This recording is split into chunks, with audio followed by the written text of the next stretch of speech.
ಮದುವೆ ಮನೆಗೆ ನುಗ್ಗಿ ಮಂಗಳಮುಖಿಯರ ರಂಪಾಟ. ಹಣ ಕೊಡುವಂತೆ ಮದುವೆ ಮನೆಯಲ್ಲಿ ಹೈ ಡ್ರಾಮಾವನ್ನ ಸೃಷ್ಟಿ ಮಾಡಿದ್ದಾರೆ. ಮದುವೆ ಮನೆಗೆ ನುಗ್ಗಿ ಮಂಗಳಮುಖಿಯರ ರಂಪಾಟ. ಹಣ ಕೊಡುವಂತೆ ಮದುವೆ ಮನೆಯಲ್ಲಿ ಹೈ ಡ್ರಾಮಾ. ಮಂಟಪದಲ್ಲಿ ವಧುವರನ ಮುಂದೆ ಅಸಭ್ಯ ವರ್ತನೆ. ಚಿಕ್ಕಮಗಳೂರು ನಗರದ ರಂಗಣ್ಣನ ಛತ್ರದಲ್ಲಿ ನಡೆದಿರುವಂತಹ ಘಟನೆ ಇದು. ನಾವು ಕೇಳಿದಷ್ಟು ಹಣ ನೀಡಿ ಎಂದು ರಂಪಾಟವನ್ನ ಮಾಡಿದರು. ಪ್ರಶ್ನೆ ಮಾಡಿದವರಿಗೆ ಧಮಕಿ ಹಾಕಿರುವ ಆರೋಪ. ವಧುವರರು ನಿಂತಿದ್ದ ಸ್ಟೇಜ್ ಮೇಲೆ ಹತ್ತಿ ಕೂಗಾಟವನ್ನ ನಡೆಸಿದ್ರು. ಹಣ ನೀಡಿದ್ರು ಇನ್ನೂ ಹೆಚ್ಚು ಬೇಕು ಎಂದು ಕಿರಿಕ್ ಮಾಡಿದ್ರು. ಇಬ್ಬರು ಮಂಗಳಮುಖಿಯರಿಗೆ ಸಂಬಂಧಿಕರಿಂದ ಕ್ಲಾಸ್ ಅನ್ನು ತೆಗೆದುಕೊಳ್ಳಲಾಯಿತು. ಮದುವೆ ಮನೆಗೆ ನುಗ್ಗಿ ಮಂಗಳಮುಖಿಯರ ರಂಪಾಟ. ಹಣ ಕೊಡುವಂತೆ ಮದುವೆಯಲ್ಲಿ ಹೈ ಡ್ರಾಮಾವನ್ನ ಮಾಡಿದ್ರು. ಮಂಟಪದಲ್ಲಿ ವಧುವರನ ಮುಂದೆ ಅಸಭ್ಯ ವರ್ತನೆಯನ್ನ ಮಾಡಿದ್ರು. ಚಿಕ್ಕಮಗಳೂರು ನಗರದ ರಂಗಣ್ಣನ ಛತ್ರದಲ್ಲಿ ನಡೆದಿರುವಂತಹ ಘಟನೆ. ನಾವೆಷ್ಟು ಕೇಳ್ತೀವಿ ಅಷ್ಟು ಹಣವನ್ನ ಕೊಡಿ ಅಂತ ರಂಪಾಟವನ್ನ ಮಾಡಿದ್ರು. ಪ್ರಶ್ನೆ ಮಾಡಿದವರಿಗೆ ಧಮಕಿ ಸಹಿತ ಹಾಕಿರುವಂತಹ ಆರೋಪ ಕೇಳಿಬಂದಿದೆ. ವಧುವರರು ನಿಂತಿದ್ದ ಸ್ಟೇಜ್ ಮೇಲೆ ಹತ್ತಿ ಕೂಗಾಟವನ್ನ ನಡೆಸಿದ್ರು. ಹಣ ನೀಡಿದ್ರು ಇನ್ನೂ ಹೆಚ್ಚು ಬೇಕು ಎಂದು ಕಿರಿಕನ್ನ ಮಾಡಿದ್ರು.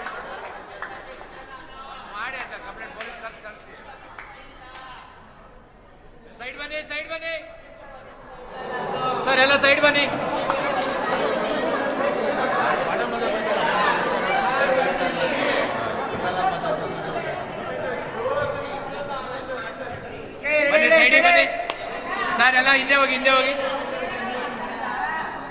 ಎಲ್ಲ ಹಿಂದೆ ಹೋಗಿ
ನೋಡಿ, ಮಂಗಳಮುಖಿಯರು ಅಂತ ಅಂದ್ರೆ ಒಂದೇನೋ ದೈವ ನಂಬಿಕೆ ಇರುತ್ತೆ. ಹಾಗಾಗಿ ಜನರು ಸಹಿತ ಅಷ್ಟೇ ರೆಸ್ಪೆಕ್ಟ್ಫುಲ್ ಆಗಿ ನಡ್ಕೊಳ್ತಾ ಇರ್ತಾರೆ. ಆದರೆ ಅದನ್ನ ಕೆಲವೊಂದಿಷ್ಟು ಜನ ಮಂಗಳಮುಖಿಯರು ಏನಿರ್ತಾರೆ ಅದನ್ನ ದುರುಪಯೋಗ ಮಾಡ್ಕೊಳ್ಳೋದು ಹೆಚ್ಚು.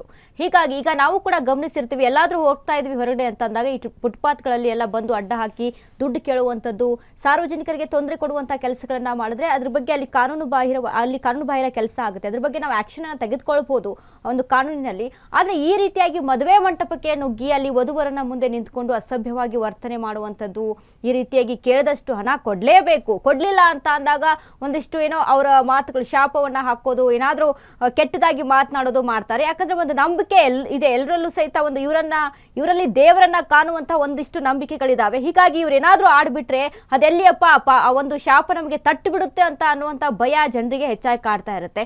ಅಲ್ಲಿ ಇದೆಯೋ ಇಲ್ವೋ, ಹಣ ಇದೆಯೋ ಇಲ್ವೋ ಅದನ್ನೆಲ್ಲವನ್ನು ಏನು ಗಮನಿಸೋದಿಲ್ಲ. ಒಟ್ಟಿನಲ್ಲಿ ಅವ್ರು ಕೇಳಿದಷ್ಟು ಹಣ ನಾವು ಕೊಡಬೇಕು. ಕೊಟ್ಟಿಲ್ಲ ಅಂತ ಅಂದಾಗ ಈ ಕೆಟ್ಟದಾಗಿ ಮಾತಾಡೋದು, ಶಾಪವನ್ನ ಹಾಕೋದು ಮಾಡ್ತಾರೆ. ಹೀಗಾಗಿ ಈ ಒಂದು ವರ್ತನೆಗಳಿದೆಯಲ್ಲ, ಈ ವರ್ತನೆಗಳು ಅಷ್ಟರ ಮಟ್ಟಿಗೆ ಅಲ್ಲಿ ಸರಿ ಅನ್ಸಲ್ಲ. ಎಲ್ರಿಗೂ ಅಂತ ನಾವು ಹೇಳ್ತಾ ಇಲ್ಲ, ಕೆಲವೊಂದಿಷ್ಟು ಮಂಗಳಮುಖಿಯರು ಇರ್ತಾರೆ, ಅವರು ಈ ರೀತಿಯಾಗಿ ನಡ್ಕೊಳ್ಳೋದು ಹೆಚ್ಚು. ಇದಕ್ಕೆ ಆದಷ್ಟು ಕಡಿವಾಣ ಹಾಕಬೇಕು ಅನ್ನೋದು ಎಲ್ಲರೂ ಒಂದು ರೀತಿಯಾಗಿ ಸಾರ್ವಜನಿಕವಾಗಿ ಮನವಿಯನ್ನ ಮಾಡ್ಕೊಳ್ತಾ ಇದ್ದಾರೆ.